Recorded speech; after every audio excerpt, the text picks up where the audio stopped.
देहरादून में सीएम ने दी खिलाड़ियों को शुभकामनाएं, कहा हमारा राज्य खेल में बढ़ रहा आगे, सीएम उद्यमान योजना के अंतर्गत हो रहा काम।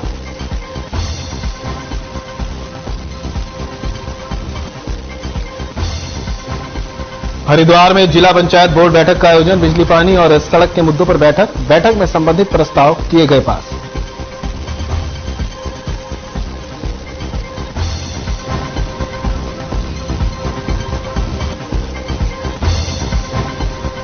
और ऋषिकेश में चारधाम यात्रा को लेकर तैयारियां तेज, ट्रैफिक व्यवस्था को लेकर तैयारियां, प्रशिक्षित यातायात कर्मी संभालेंगे कमान।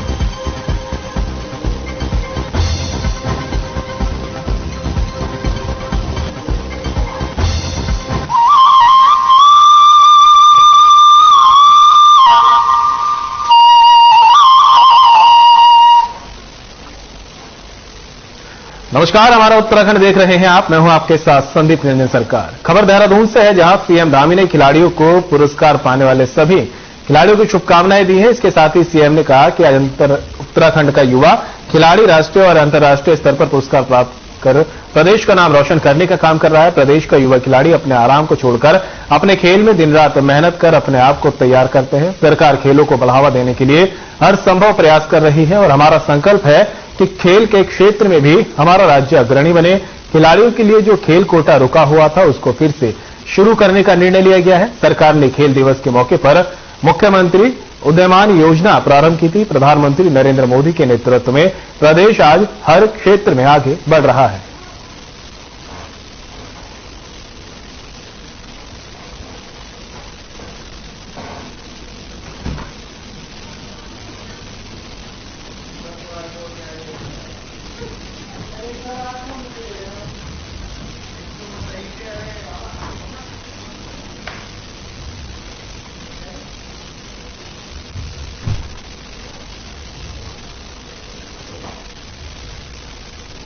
हिंदू नव संवत्सर के साथ ही चैत्र नवरात्रों की देश भर में धूम है। देवी पूजन, भजन कीर्तनों की धूम है। इसी के साथ प्रदेश के ग्रामीण क्षेत्रों और नारायण बगड़ बाजार में भी घर घर दुर्गा पूजा अर्चना, भजन कीर्तन कर व्रत अनुष्ठान किए जा रहे हैं। सुमन नेगी पत्नी पुष्कर सिंह धामी और रजनी देवी पत्नी महावीर सिंह नेगी के घरों पर महिलाओं ने एकत्रित होकर भजन कीर्तन किए। इस दौरान कई महिलाओं पर देवी ने अवतरित होकर आशीर्वाद दिया। आरती करने के बाद प्रसाद वितरण किया गया। साथ ही इस बार नारायण बगड़ में श्री राम जन्मोत्सव के पावन पर्व पर दिव्य और भव्य शोभा यात्रा निकाली जा रही है, जिसकी बड़े स्तर पर तैयारियां चल रही है। श्री राम जन्मोत्सव शोभा यात्रा समिति के अध्यक्ष दलीप सिंह नेगी ने बताया, गांव-गांव से महिला, मंगल दल और आम श्रद्धालु से श्री राम जन्मोत्सव शोभा यात्रा में अधिक से अधिक संख्या और पीत वस्त्रों में शामिल होकर नव दुर्गाओं और श्री राम से आशीर्वाद प्राप्त करने की अपील कर रही हैं।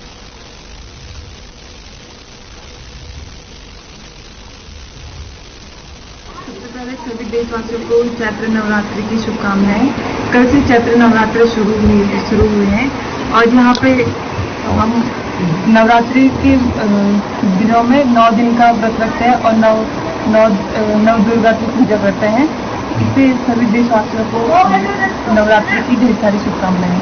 सबसे पहले देशवासियों को चैत्र की नवरात्रि की ढेर सारी शुभकामनाएं और सभी देशवासियों से हम जो 9 दिन का व्रत लेते हैं अपने भगवती माता की और सभी देवी देवताओं के लिए एक पूजा पाठ और 9 दिन का व्रत लेते हैं। और हम लोगों ने सभी महिलाओं ने यहाँ पर कीर्तन भजन किया और सबसे पहले हम यहाँ पर गणेश जी का और फिर उसके बाद श्री कृष्ण की और सभी भगवानों का कीर्तन करते हैं और लास्ट में भगवती भवानी माँ का और सभी 9 दुर्गा माताओं का भजन करते हैं। सतत हम सभी देशवासियों को चैती नवरात्रि की ढेर सारी शुभकामनाएं। चैती नवरात्र कल 22 मार्च से शुरू हुआ। इसमें हम सभी बहनें, माताएं, बुजुर्ग, महिलाएं सभी कीर्तन हम माता को मंगल दलों को भी सूचना है। व्यापार संघ के सारे पुरुष सभी लोगों का इसमें सहयोग लिया जा रहा है। जैसे कि आपको पता है कि हम अपने बच्चों का जन्म दिवस बड़ी धूमधाम से मनाते हैं। जब भगवान रामचंद्र जी का जन्म होता है हम उसे क्यों ना भव्य रूप से मनाएं। इसी के निमित्त जो है राम जन्मोत्सव को भव्य रूप से मनाने के लिए श्री लक्ष्मीनारायण मंदिर से होते हुए पूरे बाजार और यहाँ से कमलेश्वर महादेव मंदिर तक जो है भव्य राम शोभा यात्रा का आयोजन किया गया है।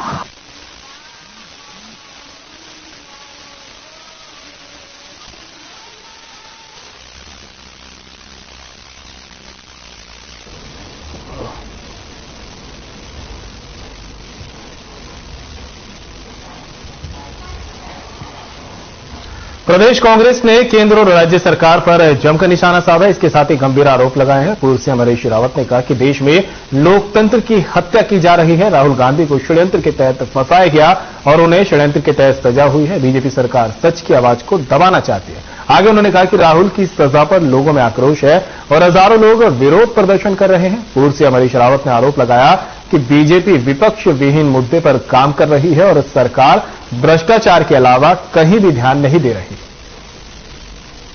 हमारे साथियों ने विस्तार से उन सब बिंदुओं को, जो सवाल आज जनमानस के सवाल हैं, किसान परेशान है, मजदूर परेशान है, नौजवान परेशान है, छोटा व्यापारी परेशान है, महंगाई से हर गृहिणी परेशान है और समाज का हर प्रबुद्ध वर्ग परेशान है। कांग्रेस उनकी लड़ाई को लड़ेगी।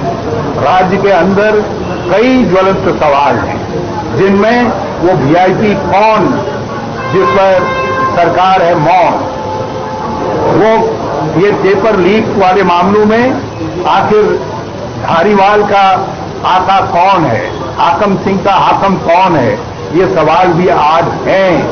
आप केवल नौजवान पेपर लीक के दोषियों को खोज रहा है और आप नकल विरोधी कानून का पोस्टर लेकर के चारों तरफ घूमने का काम कर रहे हैं। ये स्थिति कांग्रेस को स्वीकार्य नहीं। राज्य के अंदर पलायन निरंतर बढ़ रहा है। पलायन आयोग कह रहा है एक महीने चलने वाले पवित्र महीने माह रमजान की शुरुआत हो गई है, जिसके चलते ज्वालापुर की जुमा मस्जिद के अलावा अन्य मस्जिदों में भी जुमे की नमाज अदा की जा रही है। जुमे की नमाज में मुस्लिम समाज रोजेदारों में रमजान के महीने को लेकर यहां एक और खुशी की लहर सभी नमाज अदा करने वालों में है। वहीं नमाज के वक्त किसी भी प्रकार का कोई सांप्रदायिक माहौल खराब ना हो या किसी प्रकार का कोई लड़ाई झगड़ा ना हो, इसको लेकर पुलिस प्रशासन ने सुरक्षा के पुख्ता इंतजाम किए हुए हैं और सुरक्षा व्यवस्थाओं को चाक चौबंद करने के लिए पुलिस कर्मियों को तैनात कर दिया गया है। सुरक्षा व्यवस्थाओं के मद्देनजर किसी भी प्रकार की कोई कोर कसर नहीं छोड़ी गई है। रमजान के इस पावन त्योहार पर मस्जिदों की इर्द गिर्द बाजार भी सजने को तैयार हो चुके हैं। वहीं बाजारों में रौनक भी नजर आने लगी है।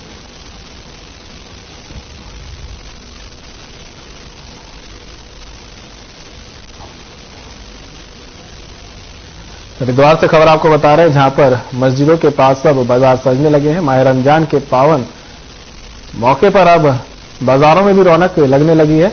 जुम्मे की नमाज अदा की गई है और सुरक्षा व्यवस्था के मद्देनजर भी पुलिस प्रशासन अब पूरी तरह से अलर्ट मोड पर आ गया है। किसी तरह का इस दौरान कोई सांप्रदायिक माहौल खराब ना हो, इसको लेकर पुलिस प्रशासन ने भी पूरी व्यवस्था कर दी है।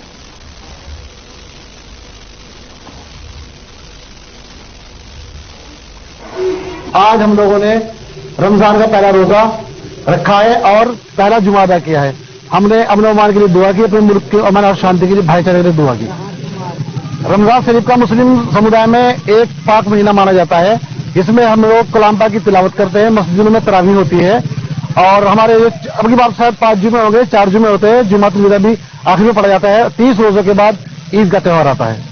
इस महीने में हम सिर्फ रोजा ही नहीं रखते, नमाज भी पढ़ते हैं, कुरान शरीफ भी पढ़ते हैं। अपने काम से ज्यादा तवज्जो इस वक्त रमजान के महीने में उसको सही तरीके से गुजारने में लगाई जाती है। इसमें हम नमाज भी पढ़ते हैं, रोजा रखते हैं। रोजा सुबह सुबह सहरी के वक्त शुरू होता है, जिसमें एक वक्त मुकर्रर होता है, जो फिलहाल आज के दिन 4:51 था। उसके बाद से हम ना तो खा सकते हैं, ना पी सकते हैं, ना ही कोई गलत काम कर सकते हैं। अपने हर चीज से अपने आप को पाक साफ रखते हैं।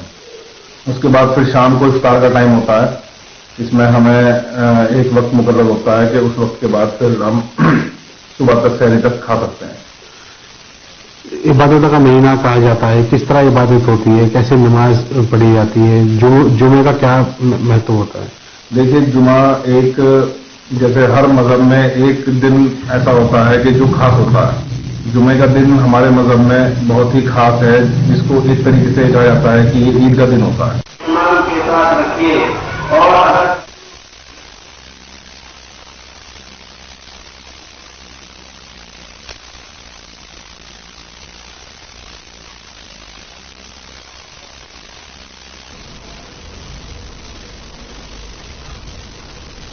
हरिद्वार जिले में अमृतपाल को लेकर रेड अलर्ट जारी कर दिया गया और खुफिया तंत्र को चौकस रहने के निर्देश दिए गए हैं। बता दें कि फरार चल रहे वारिस पंजाब में संगठन के प्रमुख सरदार अमृतपाल सिंह को लेकर उत्तराखंड पुलिस चौकन्नी हो गई है। पंजाब हरियाणा से होते हुए सहारनपुर यूपी से जिले में एंट्री कर लेने के अंदेशे के तहत एसएसपी अजय सिंह ने जिले में रेड अलर्ट जारी किया है। विशेषकर सीमावर्ती क्षेत्रों पर समय समय पर सघन चेकिंग भी करने की हिदायत दी गई है।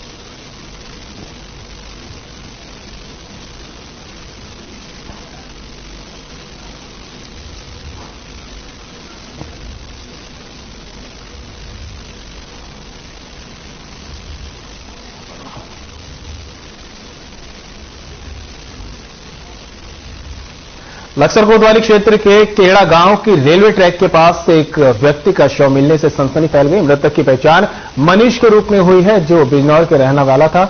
वे ज्वालापुर स्थित लाल मंदिर के पास किराए के मकान में रह रहा था। सूचना मिलते ही मौके पर पहुंची लक्सर पुलिस ने मृतक के शव को कब्जे में लेकर पोस्टमार्टम के लिए भेज दिया है। फिलहाल मृतक के परिजन भी मौके पर पहुंच गए और परिजनों की चीख पुकार से बुरा हाल है।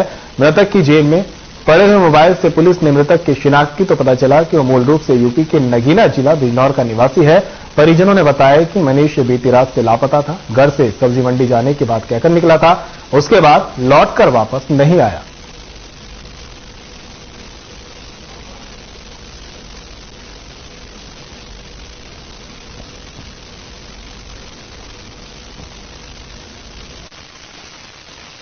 व्यक्ति की लाश जो है रेलवे ट्रैक के पास मिली है, कल्याणी पुलिया शुगर मिल के पास जो है उसकी शिनाख्त करी गई तो उसमें उसकी जेब से कुछ नंबर मिले और उससे पता चला कि उसका नाम मनीष सन ऑफ शंकर राज है और वो कल सुबह ज्वालापुर से गायब था।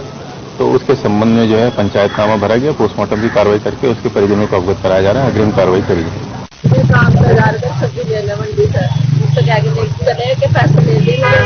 मंडी जा रहा, उसके बाद उन्होंने फोन दिखाया हमारा, उसके बाद ही तो नहीं बताया मैंने फोन करा था, शिफ्ट आ रहा था फोन। अब आपको कैसे पता चला फिर? अब तो मुझे यहाँ तो फोन गया था मेरी मम्मी के पास, मेरी मम्मी ने मुझे बताया है तो मेरे वहाँ बैठे हुए खाने में।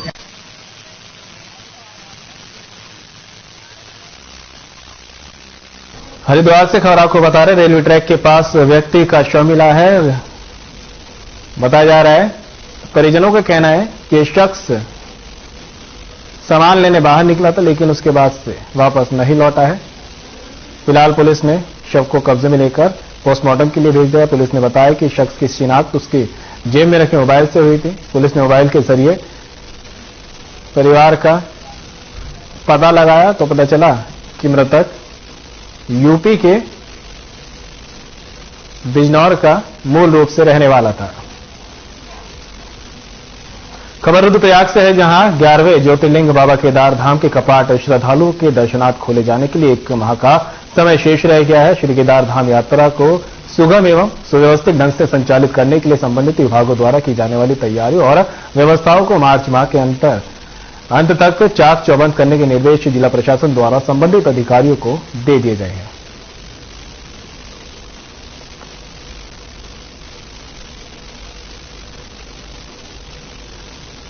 रुद्रप्रयाग से खबर आपको बता रहे हैं, प्रशासन ने अधिकारियों को निर्देश दे दिए हैं और आपको बता दें कि 1 महीने बाद बाबा के कपाट खुलने जा रहा है, जिसको लेकर अब प्रशासन ही पूरी तैयारी में है। रास्ते से देख सकते हैं बर्फ को हटाया जा रहा है ताकि यहां पहुंचने वाले श्रद्धालुओं को किस तरह की कोई परेशानी ना हो। 1 महीने बाद बाबा के कपाट खुलेंगे, उसको लेकर अभी से तैयारियां शुरू कर दी गई हैं। प्रशासन पूरी तरह से मुस्तैद हो गया है और सड़क से बर्फ को हटाकर रास्ता तैयार किया जा रहा है। प्रदेश सरकार ने केंद्र और प्रदेश सरकार के खिलाफ मोर्चा खोलते हुए कई गंभीर आरोप लगाए हैं। पूर्व सीएम हरीश रावत ने कहा कि देश में लोकतंत्र की हत्या की जा रही है। हरीश रावत कांग्रेस प्रदेश मुख्यालय में मीडिया से बातचीत के दौरान बीजेपी सरकार पर कई गंभीर उन्होंने आरोप लगाए। हरीश रावत ने कहा कि राहुल गांधी को षड्यंत्र के तहत फंसाया गया और उन्हें षड्यंत्र के तहत सजा हुई है। बीजेपी सरकार सच की आवाज को दबाना चाहती है। हरीश रावत ने यह भी कहा कि राहुल गांधी की सजा पर लोगों में आक्रोश है और हजारों लोग विरोध प्रदर्शन कर रहे हैं।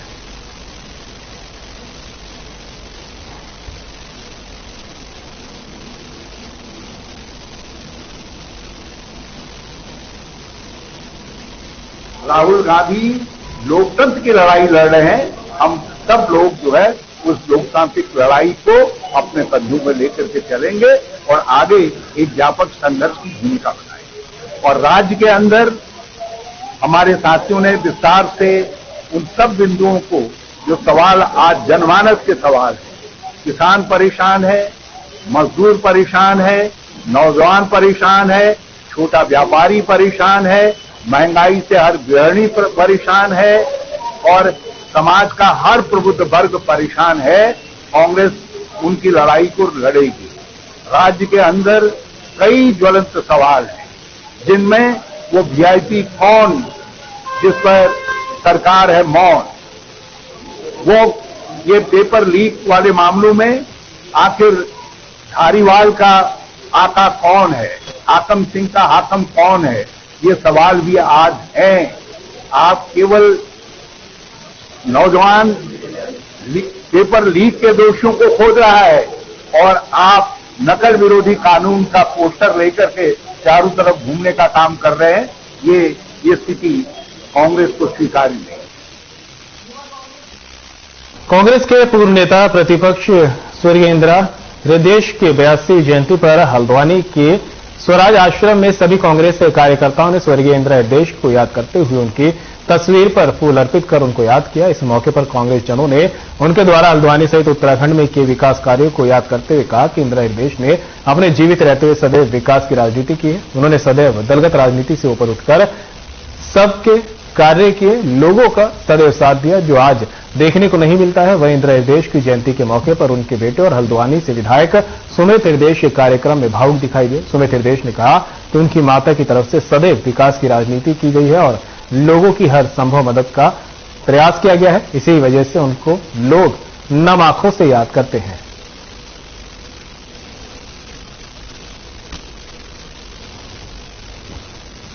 जानता हूं आप है, वंदना जी भी थी। मेरे को ध्यान है जब माता जी का पार्थिव शरीर रुद्रपुर आया था, आप लोगों के लिए आप लोगों की जो भावना है वही हमारी भावना है। क्या ऐसा नेता आज की वर्तमान की राजनीति में इस प्रदेश में कोई ऐसा प्रयास करा जैसा प्रयास उन्होंने करा?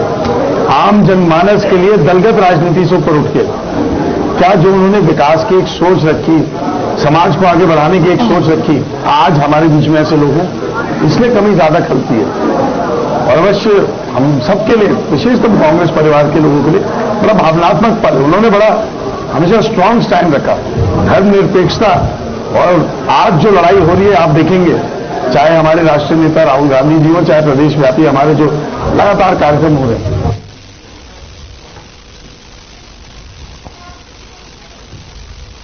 हरिद्वार में जिला पंचायत की बोर्ड बैठक आयोजित हुई। बैठक में बोर्ड ने ग्रामीण क्षेत्रों में बिजली, पानी, सड़क, स्वास्थ्य और शिक्षा से संबंधित कई प्रस्ताव पास किए। इसके साथ ही सभी सदस्यों ने खानपुर से निर्दलीय विधायक उमेश कुमार के खिलाफ निंदा प्रस्ताव भी पास किया। जिला पंचायत अध्यक्ष राजेंद्र चौधरी ने कहा कि खानपुर विधायक ने जिला पंचायत की छवि को धूमिल करने का प्रयास किया है। जिला पंचायत द्वारा हरिद्वार जिले में विकास कार्य कराए जा रहे हैं और इसकी बौखलाहट में विधायक उमेश कुमार उल्टे सीधे आरोप लगा रहे हैं। बता दें कि खानपुर विधायक उमेश कुमार ने अभी हाल ही में जिला पंचायत अध्यक्ष की कार्यशैली पर सवाल खड़े करते हुए कमीशनखोरी जैसे आरोप भी लगाए थे, जिसके जवाब में निंदा प्रस्ताव पास किया गया।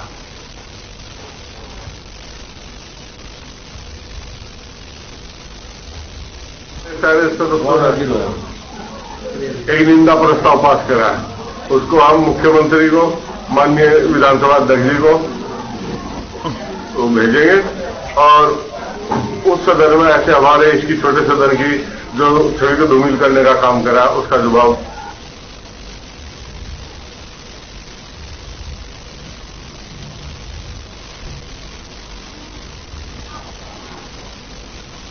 आने वाली चारधाम यात्रा के दौरान शहर में ट्रैफिक व्यवस्था पटरी से ना उतरे, इसके लिए एसपी देहात कमलेश उपाध्याय एक्शन मोड में दिखाई दे रहे हैं। उन्होंने आज त्रिवेणी घाट से नेपाली फार्म तक ट्रैफिक व्यवस्थाओं को लेकर निरीक्षण किया। मौके पर पुलिसकर्मियों को ट्रैफिक जाम के कारण का निवारण करने के निर्देश दिए। मुख्य रूप से श्यामपुर रेलवे फाटक के निकट सड़क पर हुए अतिक्रमण को हटाने के लिए कहा। यात्रा शुरू होने से पहले वाहनों का दबाव बढ़ने पर ट्रैफिक प्लान तैयार करने के निर्देश भी दिए गए। एसपी देहात ने बताया कि यात्रा काल के दौरान हरिद्वार रोड पर ट्रैफिक का दबाव बढ़ने के दौरान गूगल मैप इसे रेड जोन में दिखाए।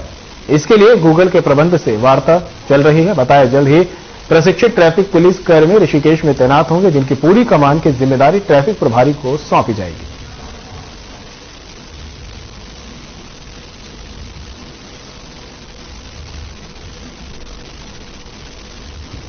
चारधाम यात्रा शुरू होने वाली है, इसलिए हमारे एसएसपी साहब का निर्देशन किया गया था कि सभी एक बार हम पूरा चेक कर लें यहाँ पे हमारा रूट वगैरह अतिक्रमण के बारे में विषय में, और सारे चौकी इंचार्जेस से और जो भी यहाँ पे जैसे ऋषिकेश कोतवाली है और रायवाला थाना है, इन लोगों के थाना अध्यक्षों को भी, तो उसमें पता कर लें कि हमारा क्या उसमें प्लान रहेगा। और जैसे हमारा लास्ट ईयर जो हमने चारधाम यात्रा में हमारा जो प्लान था, ट्रैफिक प्लान भी और बाकी रूट वगैरह का,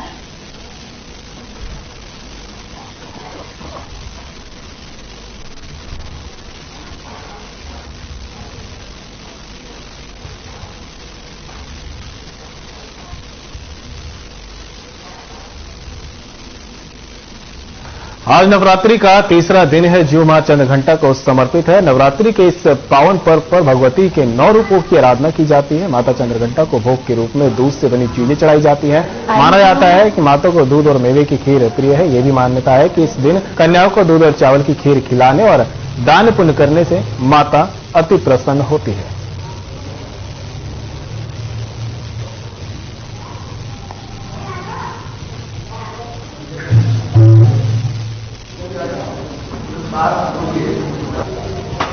अंकल जी हटना। चैत्र नवरात्रि का आज तीसरा दिन है। इन दिनों चैत्र नवरात्रि के व्रत रखे जाते हैं। नवरात्रि के दिनों में हर दिन देवी के अलग अलग रूपों की पूजा करने का विधान है। इस दिन माता चंद्रघंटा की पूजा की जाती है। माता चंद्रघंटा का स्वरूप सौम्य और तेजवान है। इनके सिर पर घंटे के आकार का चंद्रमा है। मां चंद्रघंटा को देवी पार्वती का रौद्र रूप माना जाता है। ऐसी मान्यता है कि मां की आराधना करने से ग्रहों के अशुभ प्रभावों से छुटकारा मिलता है। बता दें कि धर्मनगरी हरिद्वार में भक्त सुबह से ही मां के मंदिरों में पहुंच रहे हैं। पूजा पाठ कर मां को प्रसन्न करने में लगे रहे।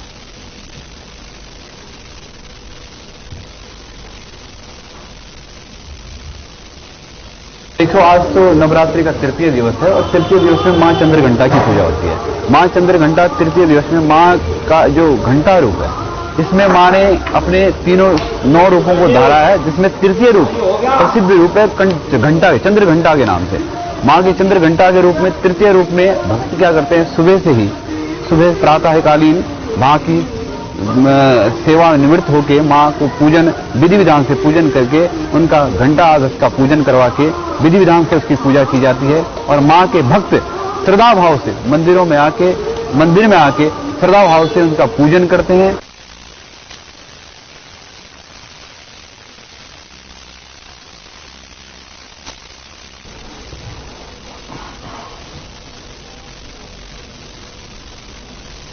और फिलहाल बुलेटिन में इतना ही। दीजिए इजाजत। नमस्कार।